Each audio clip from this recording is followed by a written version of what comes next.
Nous retrouvons maintenant Godefroy Bazié à Gawa pour prendre la température ambiante à la cité du Bafouji. Bonjour Godefroy, le président du Faso est depuis hier à Gawa et son agenda s'annonce très chargé à peine arrivé alors.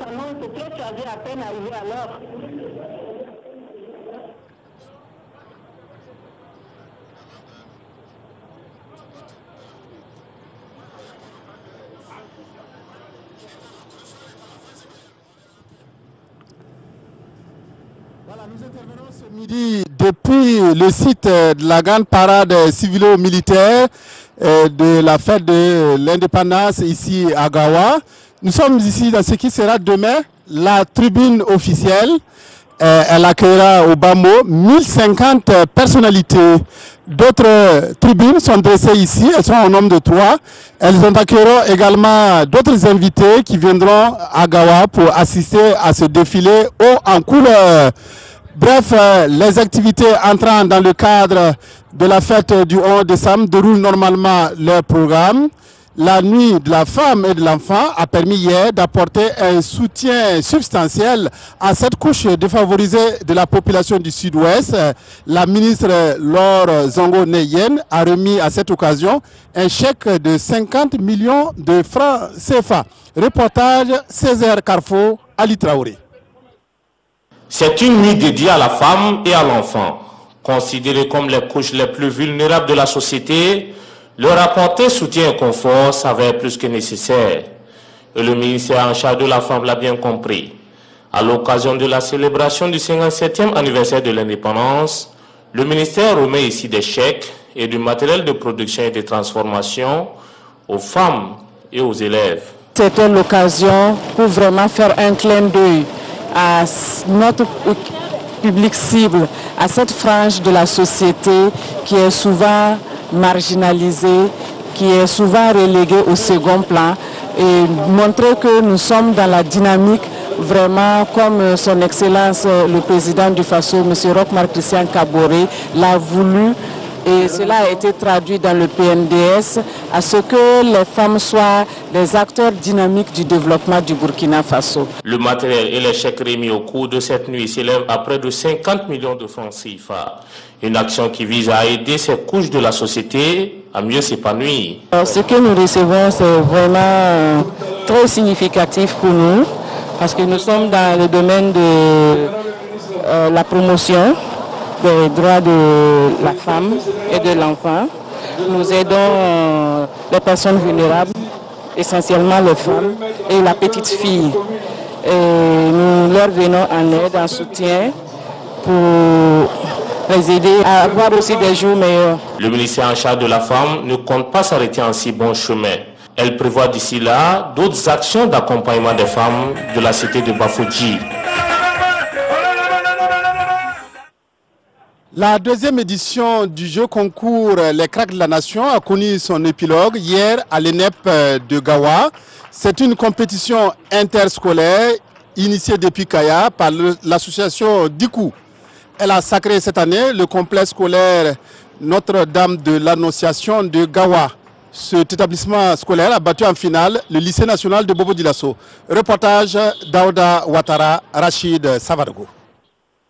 Ces élèves du complexe scolaire Notre-Dame de l'Annonciation de Gawa reçoivent ici des mains du président de l'Assemblée nationale la plus grande distinction du jeu concours Les Cracks de la Nation 2017.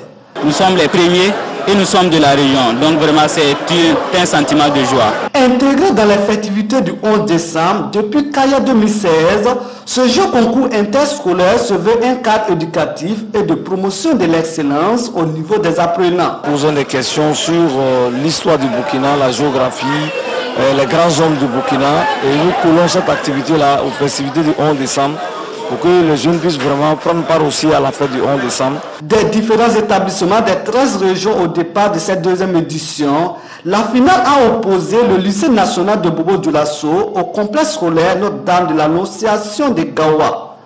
Après plusieurs face-à-face dans les différentes séries de questions, la décision du jury est sans appel. Les Cracks de la région du Sud-Ouest remportent la partie avec 65 points sur 100 contre 60 pour les adversaires de la région des Hauts-Bassins. Ce genre d'activité permet aux jeunes élèves de pouvoir compétir entre eux. Et ce soir, nous avons assisté en tout cas à une finale intéressante. Je voudrais en tout cas féliciter l'association qui a organisé ce jeu concours, féliciter également les encadreurs et surtout les élèves, les inviter à persévérer, à étudier, à bosser davantage. En plus des prix non négligeables du comité d'organisation, le président de l'Assemblée nationale, au nom de son institution, gratifie tous les participants avec une enveloppe d'1 350 000 francs CFA répartis en fonction des mérites. Comme quoi, l'excellence en milieu scolaire est une priorité pour l'Assemblée nationale. L'ONG ASMAD et ses partenaires ont procédé hier à la mise en place de mutuelles sociales dans la région du Sud-Ouest. L'objectif visé est de susciter l'adhésion des populations de la localité aux mutuelles sociales et d'en faire un tremplin pour l'effectivité de l'assurance maladie universelle. Les communes de la région dans lesquelles ces mutuelles sont déjà implantées sont celles de Dano, Dissine, Koper et Gawa. Reportage Kosoun Koulibalidi. Dimitri Badini.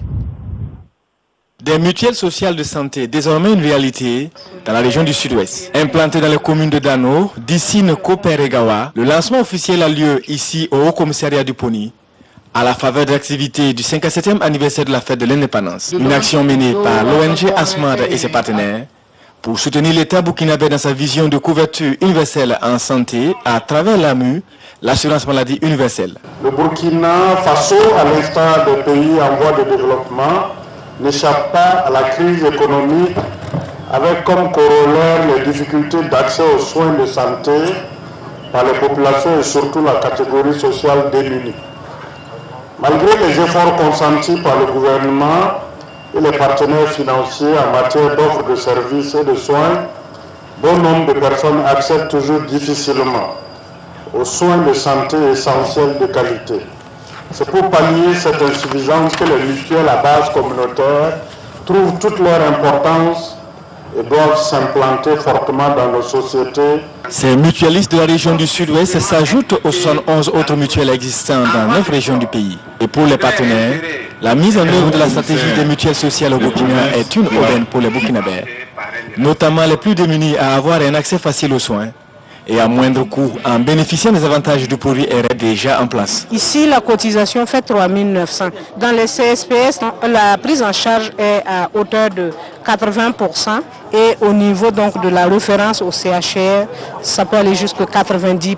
Pour une adhésion massive à la mutuelle, une souscription est ouverte avec un opérateur de téléphonie mobile de la place pour promouvoir le produit RR. Et pour traduire son engagement et son soutien aux mutualistes, le parrain leur a remis des kits d'accompagnement. La ville de Batié dispose désormais d'un CSPS urbain. Ce centre de promotion de santé et de promotion sociale lui a été offert par la Loterie nationale burkinabé dans le cadre de la célébration du 11 décembre à Gawa. L'infrastructure sanitaire a été inaugurée hier par le ministre de la Santé. Reportage Oumarou Sagnon, Issia Kanana. C'est la fête à Batié. Jeunes, femmes et hommes célèbrent ici au secteur 5 le nouveau centre de santé et de promotion sociale.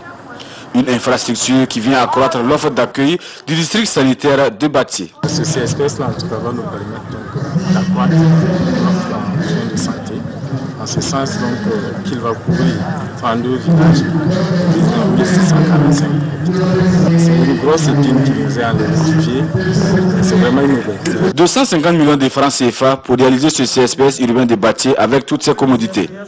Maternité, dispensaire, dépôt de médicaments essentiels génériques, de logements du personnel soignant. C'est un geste de la Loterie nationale burkinabé qui a fait ce CSPS flambant neuf dans le cadre des réalisations du 11 décembre.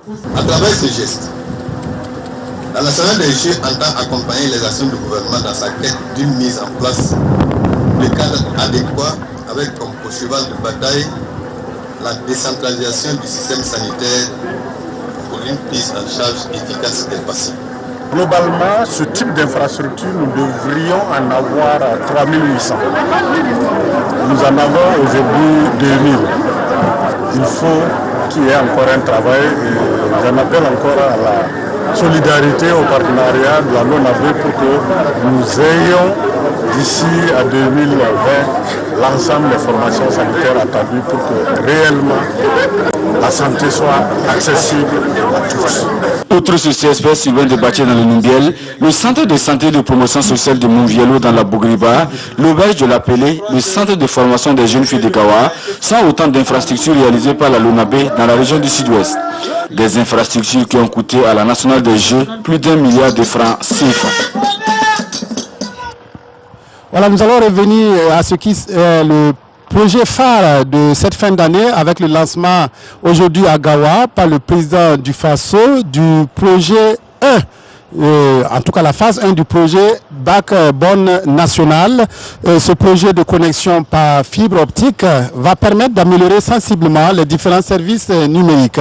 D'une longueur d'environ 2000 km, il va permettre de raccorder 11 chefs-lieux de région, 27 chefs-lieux de province et 80 communes. Coût de l'opération, plus de 50 milliards de francs CFA pour un délai d'exécution de 14 mois. Le président du FASO se prononce sur ce projet à l'issue donc du lancement au micro de Moussa Ouedraogo et d'Adama Koulibaly. Le rôle du numérique aujourd'hui n'est plus à démontrer. Il y a une fracture numérique avec les pays développés et le numérique peut nous permettre également en termes d'information d'atteindre l'ensemble des secteurs. Comme vous l'avez si bien suivi, secteur de la santé, secteur de l'éducation, secteur de la sécurité et également développement du potentiel en matière d'emploi. Nous sommes engagés résolument à faire en sorte que d'ici 2018, puisque ça va durer 1 an, il y ait déjà une amélioration, que nos régions soient interconnectées, qu'un certain nombre de collectivités soient interconnectées, ce qui nous permet également le traitement en temps réel des informations, que ce soit même des informations de sensibilisation sur un certain nombre de questions, maladies, lutte contre le VIH-Sida, etc. On sera dans un monde un peu plus connecté, aussi bien à l'intérieur qu'avec les pays voisins. Voilà ce qu'on pouvait dire par rapport aux activités marquant le 11 décembre à Gawa. Nous sommes toujours sur ce site qui va accueillir la grande parade civilo-militaire. Il y aura environ 3300 défilés civils, 1700 défilants militaires, de nombreux véhicules civils et de nombreux véhicules militaires qui vont emprunter cette voie. Vous voyez que la circulation est fluide aujourd'hui. On peut toujours l'emprunter, mais demain, elle sera hermétiquement fermée à la circulation pour permettre donc à tous ceux qui sont en direct ici et qui nous suivent sur la RTB des 4 coins du monde de suivre cette parade civilo-militaire. Merci à vous d'être restés à notre compagnie. À vous le studio pour la suite du journal.